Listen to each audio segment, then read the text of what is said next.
ان الذين فرقوا دينهم وكانوا شيعا لست منهم في شيء انما امرهم الى الله ثم ينبئهم بما كانوا يفعلون۔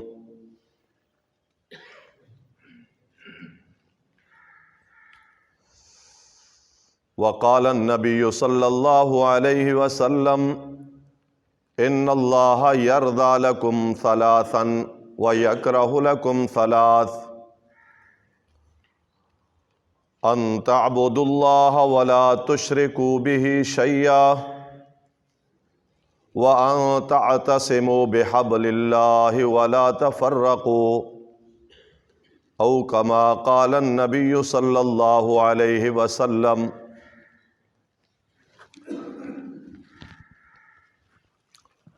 اللہ تبارک و تعالیٰ نے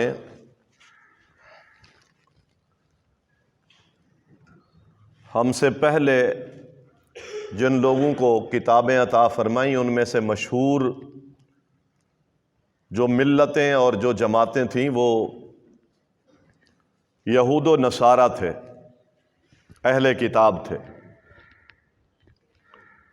اہل کتاب کے جرائم کی ایک بڑی لمبی لسٹ ہے، ان میں سے ایک بڑا جرم ان کا یہ تھا کہ انہوں نے اللہ تعالیٰ کی کتاب میں اختلاف کیا۔ اللہ تعالیٰ کے اس دیے ہوئے نصاب میں جس میں ان کے زندگی کے سارے پہلو کی سعادت پنہاں تھی، اس میں اختلاف کر دیا اور اس اختلاف میں بڑے پکے ہو گئے۔ لم یکن الذین کفروا من اہل الکتاب والمشرکین منفکین حتی تأتیہم البینہ۔ فرمایا یہ اتنے پکے ہو گئے مشرک اپنے شرک پر اور اہل کتاب اپنے اس اختلافی نقطہ نظر پر کہ کبھی ان اختلافات سے یہ ہٹنے والے تھے ہی نہیں اگر اللہ تعالیٰ ان کے پاس قرآن کریم کی شکل میں واضح آیات نہ بھیجتا تھا۔ حتیٰ تأتیہم البینہ، رسول آیا اور واضح آیات آئیں تو کچھ ان میں سے لوگ اپنے اپنے موقف سے پیچھے ہٹ گئے، ورنہ ساری زندگی اسی پر جمے رہتے۔ یہ ان کی بہت بڑی بد نصیبی تھی۔ اہل کتاب نے اللہ تعالیٰ کی کتاب کو چھوڑ دیا اور آپس میں تفرقوں میں پٹ گئے۔ تفرقے، جدال، جھگڑے، اختلافات، اور اس اختلافات کی وجہ سے کئی گروہوں میں بٹ گئے۔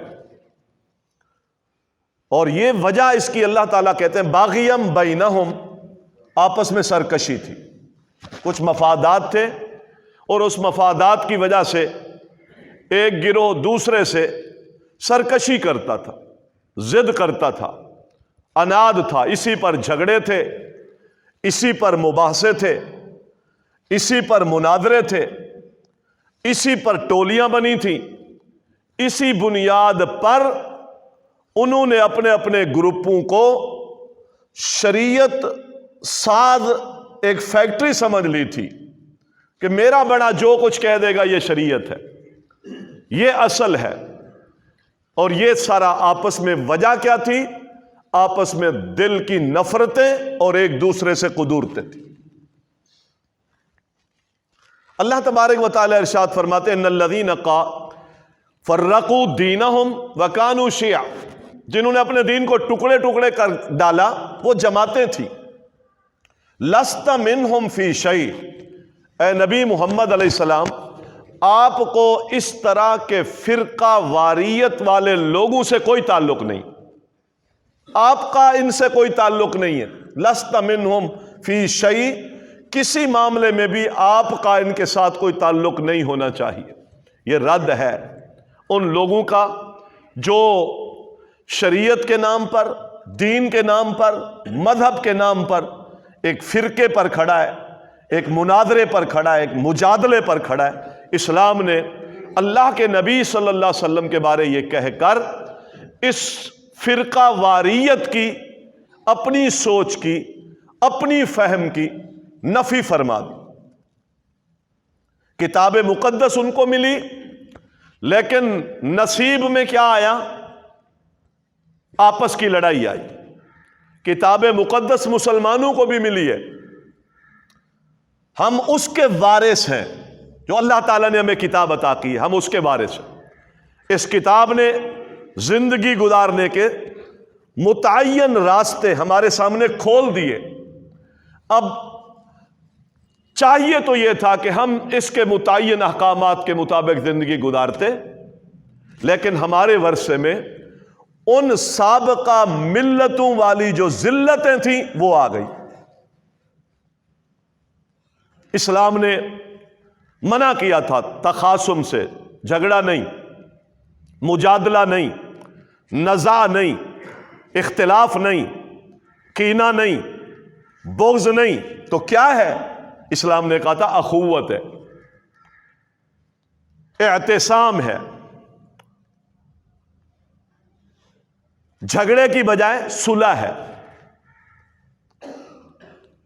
بغض کی بجائے ایثار اور محبت اور مودت ہے۔ اسلام نے اس پر زور دیا۔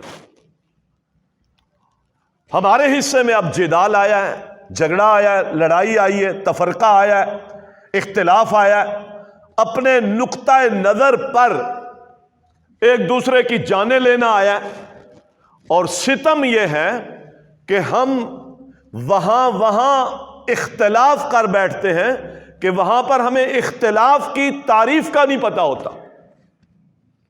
اختلاف جہاں پر اسلام نے رکھا ہے وہاں ہے، حق و باطل کے درمیان اختلاف ہے، بھئی ایک ایمان ہے ایک کفر ہے، اختلاف ہے۔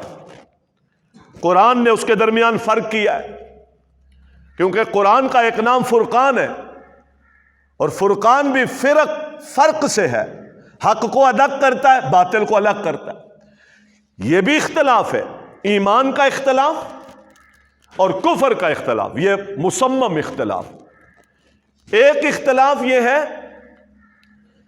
کہ حق اور باطل کا اختلاف ہے، یہ چیز حق ہے اور یہ باطل ہے، جیسے فرقہ ضالہ ہیں، گمراہ فرقے ہیں، خارجی ہیں، معتزلی ہیں، گمراہ فرقے ہیں۔ اس کے مقابلے میں اہل السنہ والجماعت ایک جماعت ہے، اس میں بھی فرق ہے۔ ان دو فرقوں کو چھوڑ کر ہم جس فرقوں میں مبتلا ہیں وہ عام سے فرق ہیں، عام سے، اصول کے نہیں ہیں، فروعی مسائل کے فرق ہیں۔ اولا یہ ہے، ادنا یہ ہے، اعلیٰ یہ ہے، افضل یہ ہے۔ یہ جو مسائل ہیں نا، اس کے فرق کو بھی ہم نہیں سمجھ سکے، اور ہم نے ان فرقوں کو حق اور باطل کا فرق قرار دیا، ایمان اور کفر کا فرق قرار دیا، اور ان فرقوں میں، ان اصولوں میں پڑھ کر ہم نے ایک دوسرے پر کفر کے فتوے لگا دیے، پھر ایک دوسرے کی گردنیں ماری، پھر ایک دوسرے کا خون بہایا۔ وہ اللہ کے بندوں، پہلے فرق کو سمجھ تو لو کہ اختلاف کون سا ہم کرنے جا رہے ہیں۔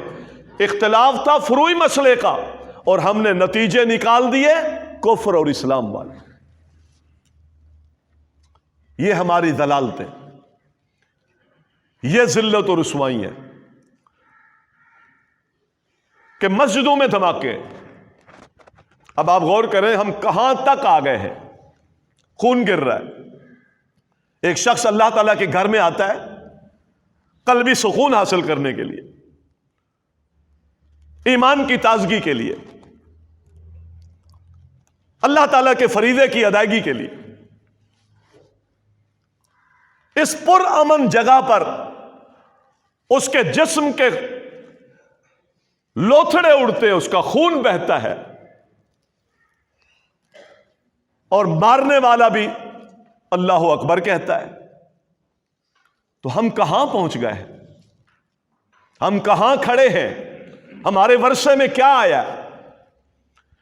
کون سی چیز تھی اور اس کی ہم نے ایکسپلین اس کو کیسے کیا، اختلاف کی جگہ کیا تھی؟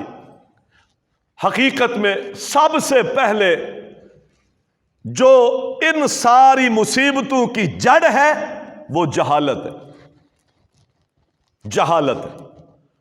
وہ لوگ اللہ تعالیٰ کے قرآن کی اور اللہ کے رسول کے فرمان کی توضیحیں کرنے لگ گئے جن کو علم سے کوئی واسطہ ہی نہیں تھا، انہوں نے توجیہ کر دی، اور اس توجیہ میں انہوں نے یہ مسئلے نکالے کہ مسلمانوں کا قتل، ایک دوسرے کا قتل، اداروں کا قتل، عام مسلمانوں کا قتل، گویا کہ یہ ایک جہاد اصلی ہے۔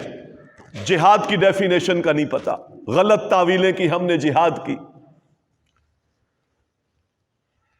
غلط تعویلیں کر کے ہم نے مسلمانوں کا خون بہا۔ سب سے پہلا نقطہ یہ ہے کہ ہم اس جہالت میں اتر گئے، اور یہی وہ جہالت تھی جو یہود و نصارہ میں آئی۔ وہ کیا تھی؟ کتاب اللہ کی غلط تعویل کرتے تھے۔ غلط تعویل بڑے نے کر دی، چھوٹے اتنے جاہل تھے وہ کہتے تھے حضرت نے جو فرما دیا یہ حرف آخر ہے۔ آج ہماری امت اسی طرف جا رہی ہے۔ میرا ایک قائد ہے، آپ کا ایک قائد ہے، آپ کا ایک پیشوا ہے، میرا ایک امام ہے، آپ کی ایک جماعت ہے، میری ایک جماعت ہے۔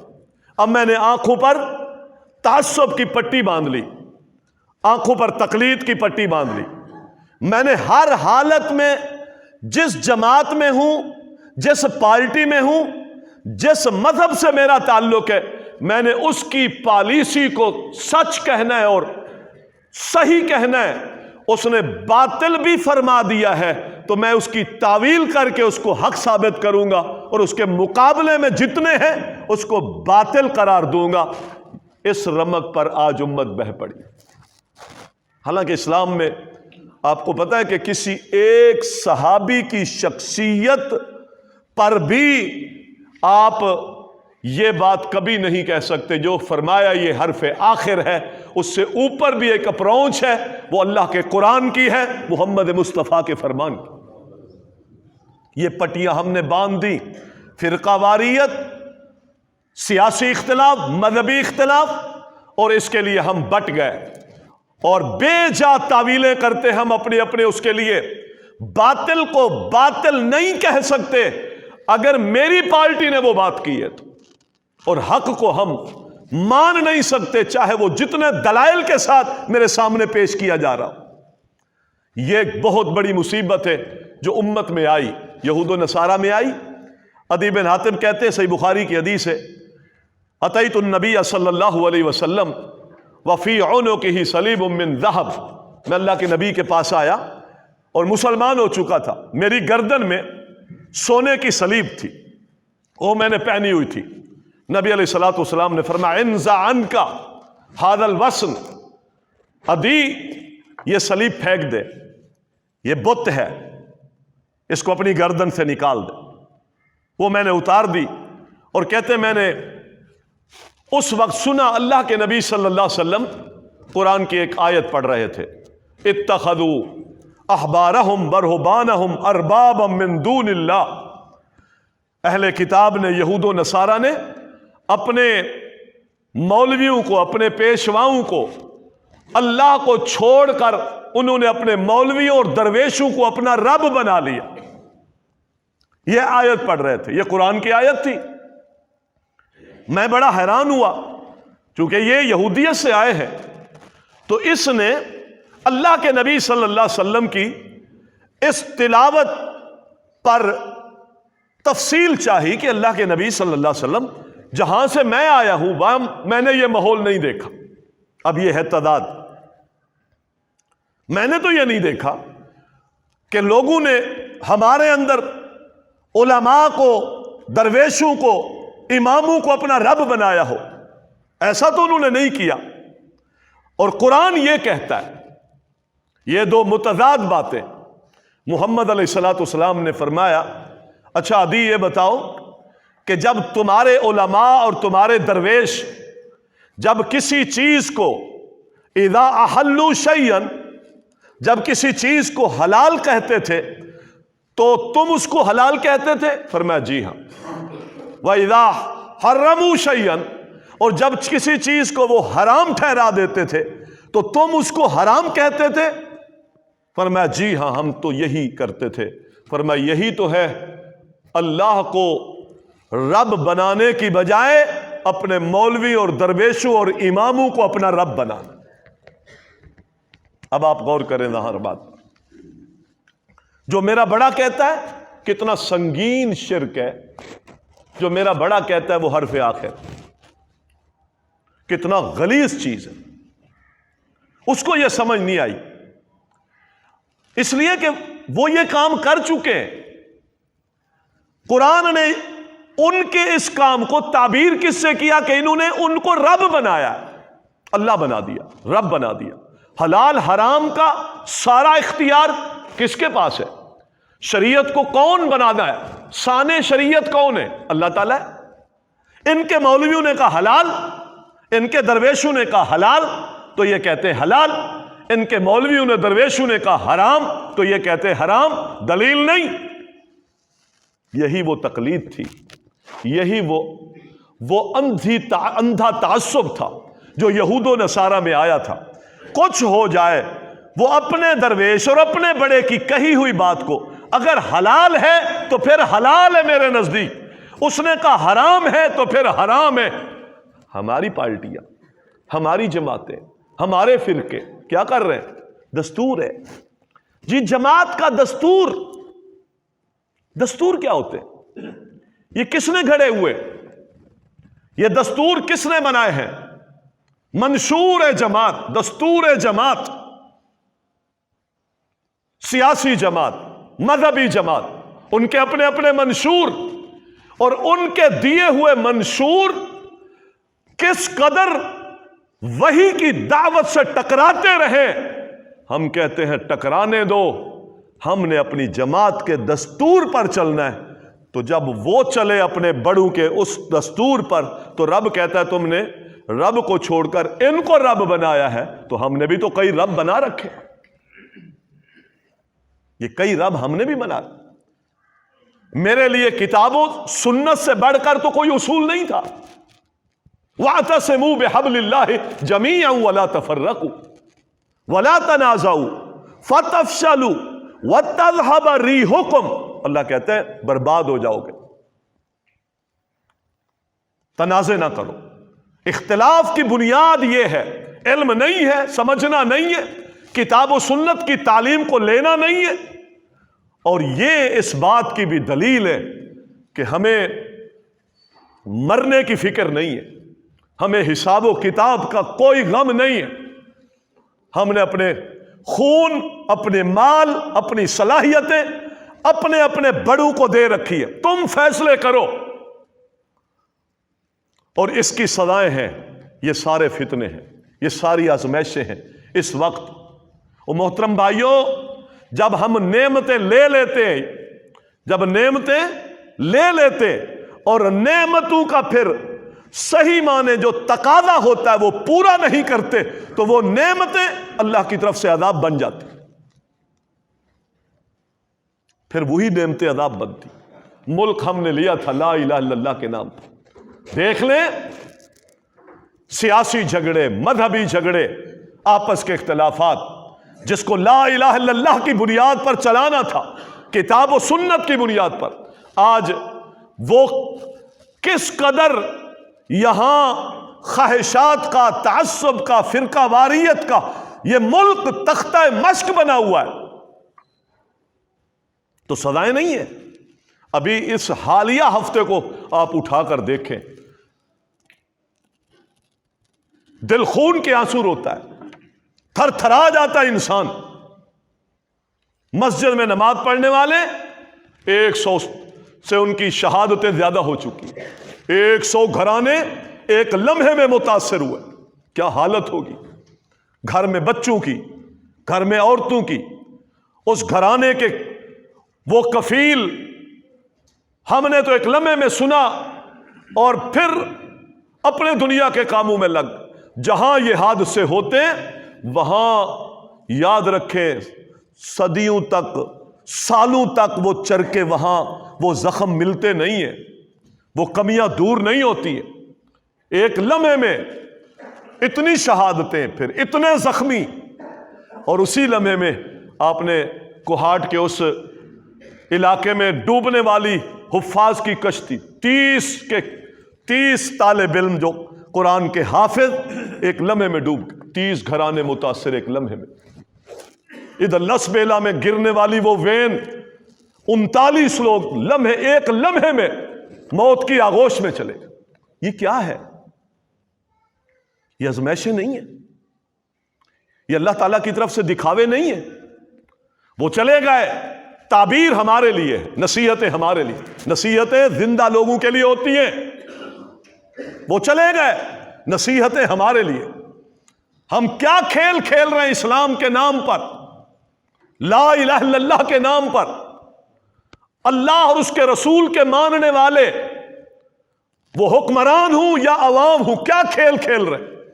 اب بھی بہت زیادہ محترم بھائیوں موقع ہے ہم پلٹیں اللہ تعالیٰ کے دین کی طرف، اللہ تعالیٰ سے پناہ مانگیں ان فتنوں سے جن کے بارے محمد مصطفیٰ صلی اللہ علیہ وسلم ٹیلے پہ چڑھے۔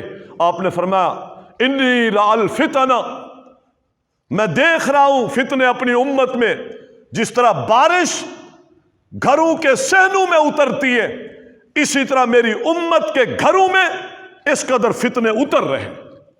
جس طرح کسی ہار کی لڑی کو توڑ دیا جائے تو پے در پہ موتی گرتے ہیں، فرمایا میری امت پر اسی طرح پے در پہ فتنے آئیں گے، اور یہ سارے وہ سلسلے دیکھ لیں، خون کا بہنا، لاشوں کا گرنا، گھروں کا برباد ہونا، مردوں کا مارا جانا، عورتوں کی کثرت، یہ ساری علامتیں ہیں، ہمیں لے جا رہی ہے فتنوں کی طرف۔ ضرورت ہے ہم رجوع اللہ کریں۔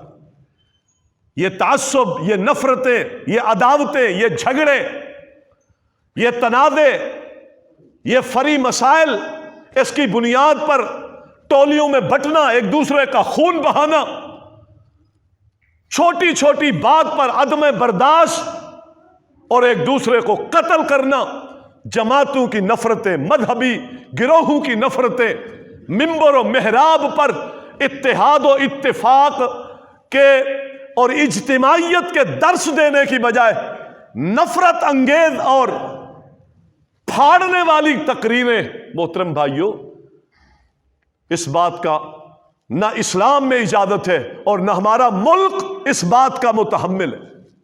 ہم سوچیں، رسول اللہ صلی اللہ علیہ وسلم نے ان سارے اختلافات کی، آپ نے جدال کی، لڑائی کی، آپ صلی اللہ علیہ وسلم نے مذمت بیان کی۔ اس کی نحوستیں ہوتی ہیں، اس وقت جو جھگڑے ہمارے چل رہے ہیں، نحوستیں۔ نبی صلی اللہ علیہ وسلم کی حدیث ہے صحیح بخاری میں، آپ ارشاد فرماتے ہیں، عبادہ بن صامت کہتے ہیں خرج النبی صلی اللہ علیہ وسلم، اللہ کے نبی ایک دن اپنے گھر سے نکلے تاکہ لِيُخْبِرَكُمْ بِلَيْلَةِ الْقَدْرِ، تمہیں یہ بتائیں کہ لیلۃ القدر کس رات میں ہوتی ہے۔ صحیح بخاری کی حدیث، رات متعین کر دی اللہ تعالیٰ نے، 27 کو یہ رات ہوتی ہے مثلا، اللہ نے اپنے نبی کو بتا دیا، اور اس کی خبر دینے آپ اپنے گھر سے باہر صحابہ کے پاس نکلے۔ نبی صلی اللہ علیہ وسلم فرماتے فوجدت رجلان، میں نے 2 آدمیوں کو دیکھا، فتلاحیا، وہ دونوں آپس میں جھگڑ رہے تھے، لڑائی کر رہے تھے، من المسلمین، اور لڑنے والے کون تھے؟ مسلمان، مسلمانوں کے وہ 2 لوگ آپس میں لڑ رہے تھے۔ پیغمبر صلی اللہ علیہ وسلم اس تنازع کو دیکھتے ہیں، اس کے پاس آتے ہیں، ان کو آپ چھڑواتے ہیں، رفع دفع کرنے کے ساتھ ہی فرفعت، محمد علیہ الصلوۃ والسلام جو خبر امت کو دینے آ رہے تھے، اللہ نے وہ خبر آپ کے سینے سے اٹھا لی۔ اہل علم نے یہاں یہ بات کہی ہے کہ یہ خبر کیوں اٹھا دی گئی، اس بات کو واضح کرنے کے لیے کہ جب امت آپس میں ٹکراتی ہے، لڑتی ہے، تنازع کرتی ہے، تو اللہ تعالیٰ کی رحمت اس امت سے دور ہو جاتی ہے۔ آج ہمارے تنازع کہاں کہاں ہیں، کہاں تک پہنچے، مسجدوں تک پہنچے۔ اللہ کے پیغمبر نے تو سیدنا علی کو 2 بھائی دیے، دونوں غلام، فرمایا ان کو بیچ دو۔ سیدنا علی نے بیچ دیے، ایک کو ادھر بیچا، ایک کو ادھر بیچ دیا۔ فجئت فاخبرت رسول اللہ صلی اللہ علیہ وسلم، میں آیا اور میں نے اللہ کے نبی صلی اللہ علیہ وسلم کو بتایا کہ میں نے وہ غلام بیچ دیے۔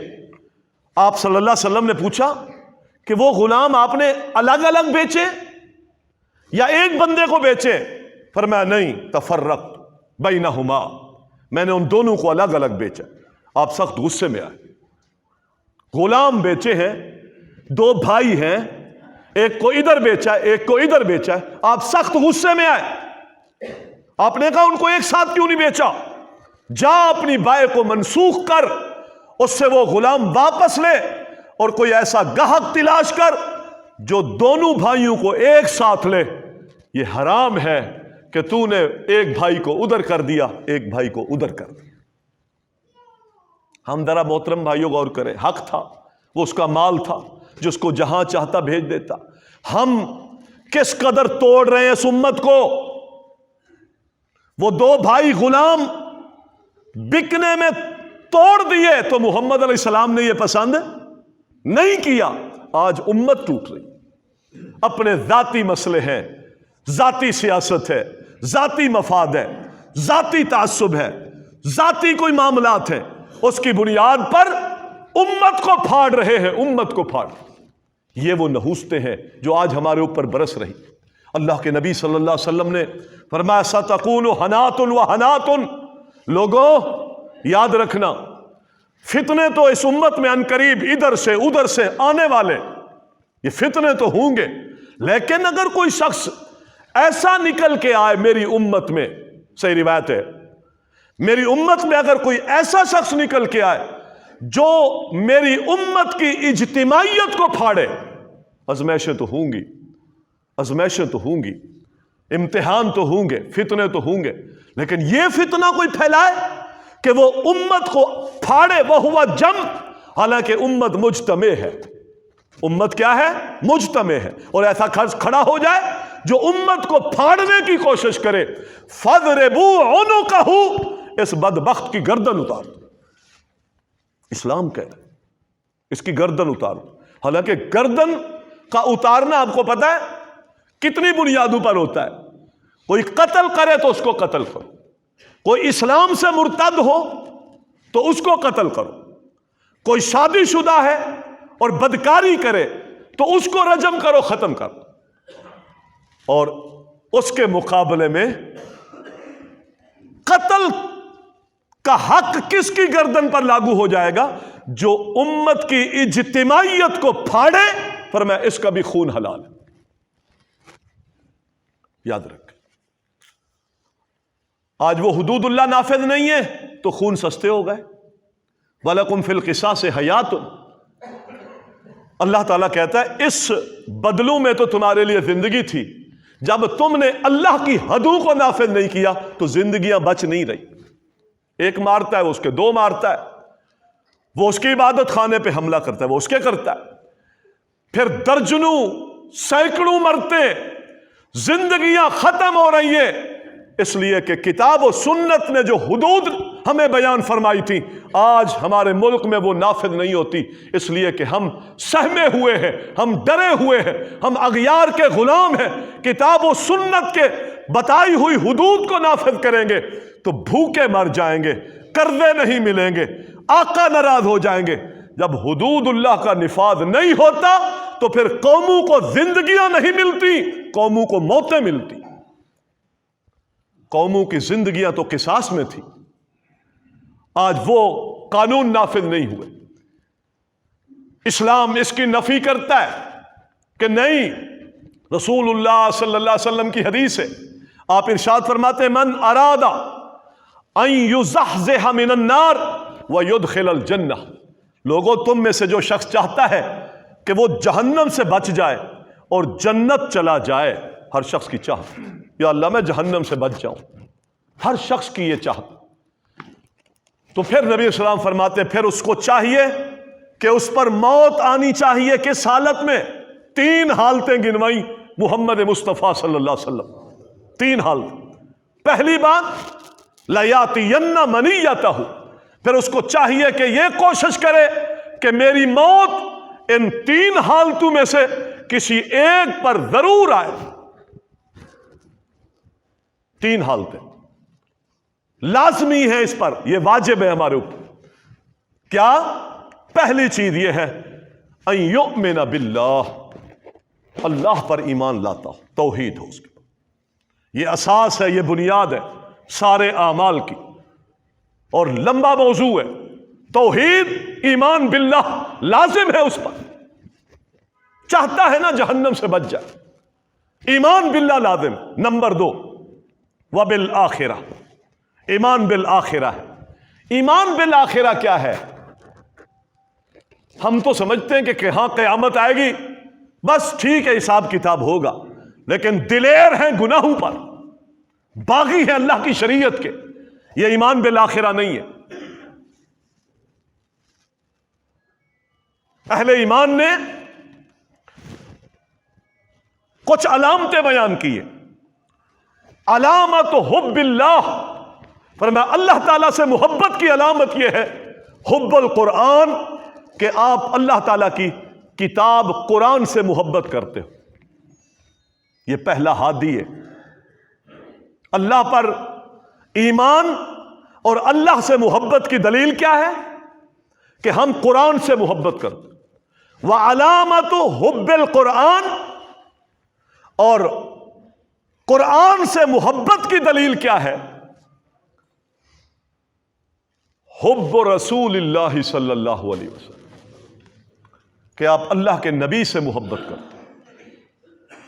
قرآن سے محبت یہ ہے کہ آپ اللہ کے نبی سے محبت کرتے. یہ دلیل ہے کہ آپ قرآن سے محبت کرتے.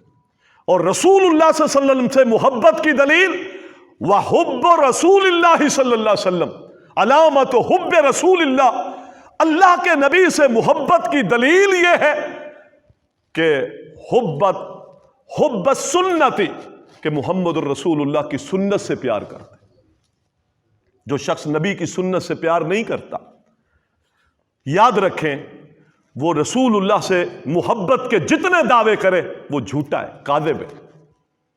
وہ اپنے دعوے میں جھوٹا ہے. اہل علم نے متفقہ یہ بات کہی ہے کہ اگر وہ سنت سے پیار نہیں کرتا. سنت سے پیار کیا ہے؟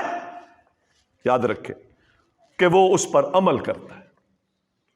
اور ان ساری چیزوں کی محبت یہ ہے، ان ساری چیزوں کی محبت کی دلیل یہ بنتی ہے کہ یہ شخص آخرت سے محبت رکھتا. یہ ہے عمل. تو محبت عمل ہے. اس بات کا جب تک ہم آخرت پر ایمان اس طریقے سے نہیں لاتے، زبانی کلامی دعوے سے آخرت پر ایمان ثابت نہیں ہوتا. رسول اللہ صلی اللہ علیہ وسلم فرماتے جو شخص چاہتا ہے میں بچ جاؤں جہنم سے، اس کو چاہیے کہ وہ آخرت پر ایمان لائے.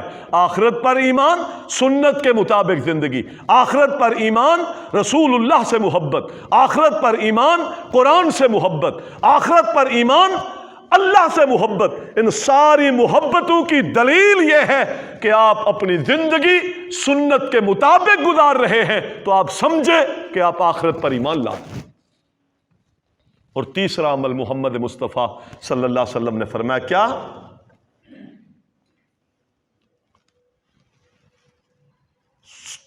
ثم لَيَأْتِيَنَّ إِلَى النَّاسِ مَا يُؤْتَى إِلَيْهِ او کما قال. پھر تیسرا عمل یہ کرے جہنم سے بچنے کے لیے، فرمایا وہ کام کرے جس کام کی اپنے ذات کے لیے لوگوں سے توقع رکھتا ہے، لوگوں کے ساتھ بھی وہی کام کرے. یہ اصول ہے. میں کیا توقع رکھتا ہوں آپ سے؟ آپ میرا شکوہ نہ کریں، آپ میری غیبت نہ کریں، آپ مجھے برا بھلا نہ کہیں. میں آپ سے کیا توقع رکھتا ہوں؟ آپ میری مال میں خیانت نہ کریں، آپ میری جان میں خیانت نہ کریں، آپ میرے خون میں خیانت نہ کریں. میں آپ سے جب یہ توقع رکھتا ہوں تو یاد رکھیں یہ وہ توقع ہے جو لوگ بھی اس سے رکھیں، یعنی لوگوں کے ساتھ بھی یہ ویسے پیش آئے تو یہ شخص جہنم سے بچ گیا اور جنت چلا گیا۔ کس چیز کی حفاظت کی ذمہ داری آئی؟ مال، خون، عزت۔ مال، خون، عزت۔ میں یہ تو چاہتا ہوں لوگ میری غیبت نہ کریں، لیکن میں رج کے غیبت کرتا ہوں۔ میں یہ تو چاہتا ہوں کہ لوگ میری اولاد کا شکوہ نہ کریں، لیکن میں لوگوں کی اولادوں کو نشانے پہ رکھتا ہوں۔ میں یہ تو چاہتا ہوں مجھ سے کوئی دھوکہ نہ کرے، لیکن میں لوگوں سے جیتا اس لیے ہوں کہ دھوکہ کروں۔ تو جنت کے راستے آسان کہاں سے ہو؟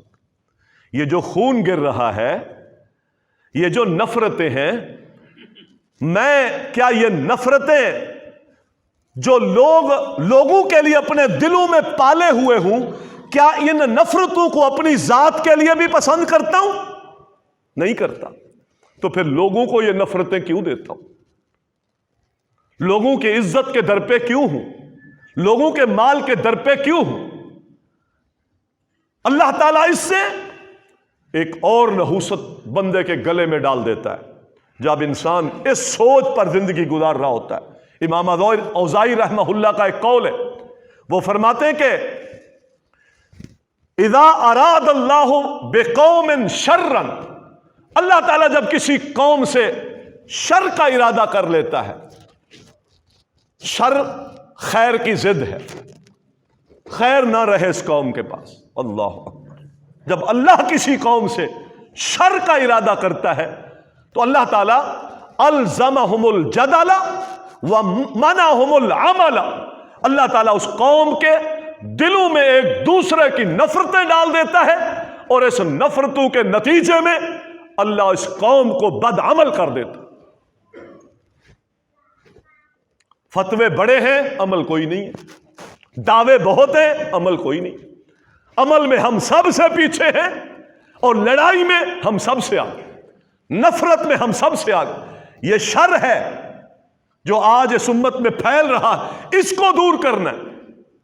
اگر ہم چاہتے ہیں کہ ہم خیر پر رہیں تو فرقہ واریت، آپس کی نفرتیں، عداوتیں، بغض، کینے، عدم برداشت کے جو سلسلے ہمارے اندر چل رہے ہیں، ان کو ختم کریں گے تو پھر اللہ تعالی عمل صالح کی توفیق دے گا۔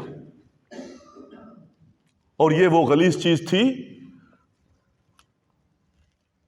قرآن کریم نے اس کو بیان کیا۔ قریش نکلتے تھے، امام مالک نے موطا میں روایت لائی ہے، قریشی نکلتے تھے حج کے لیے، عرفات کے میدان میں آتے تھے، لیکن وہ حدود حرم سے باہر نہیں جاتے تھے۔ وہ کہتے تھے ہم قریشی ہیں، نحن قتین اللہ، ہم اللہ تعالیٰ کے پڑوسی ہیں، ہمسائے ہیں، ہم تو حرم کی حدود سے باہر نہیں جائیں گے، دوسرے لوگ جائیں۔ اللہ تعالیٰ نے منع کیا کہ نہیں، جہاں سے دوسرے لوگ ہو کے آتے تمہیں بھی جانا پڑے گا، یہ اللہ کا دین ہے، اس میں سرداری۔ اللہ اب غور کریں،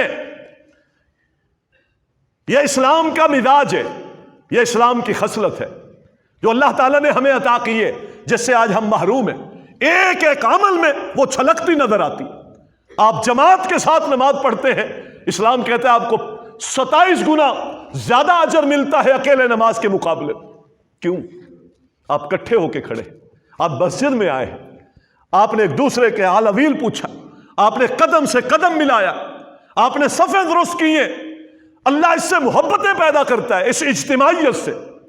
ایک جمعہ، 2 جمعہ، 3 جمعہ، رسول اللہ صلی اللہ علیہ وسلم فرماتے جس نے چھوڑ دیے، جان بوجھ کر چھوڑ دیے، یہ اجتماع ہے، یہ جمعہ ایک اجتماع ہے جس سے ہم کتراتے ہیں، پیچھے رہتے ہیں، آخر میں آتے ہیں۔ تو ہم کیا سمجھتے ہیں کہ اس طرح کی کوتاہیوں اور غفلتوں کے عوض میں ہمارے اوپر اللہ تعالیٰ کی طرف سے کوئی ریئیکشن نہیں آتا؟ آتا ہے، آتا ہے۔ یہ جمعے چھوڑنا ہم چھوڑ دیں، جو ہم جمعے چھوڑتے ہیں، پیچھے آتے ہیں، دیر سے آتے ہیں، پرواہ نہیں کرتے ان ساری چیزوں کی۔ یہ وہ چیز تھی جس سے انسان برکتوں میں، فضل میں، اللہ تعالیٰ کی نگرانی میں آتا ہے، اور بے شمار اس کے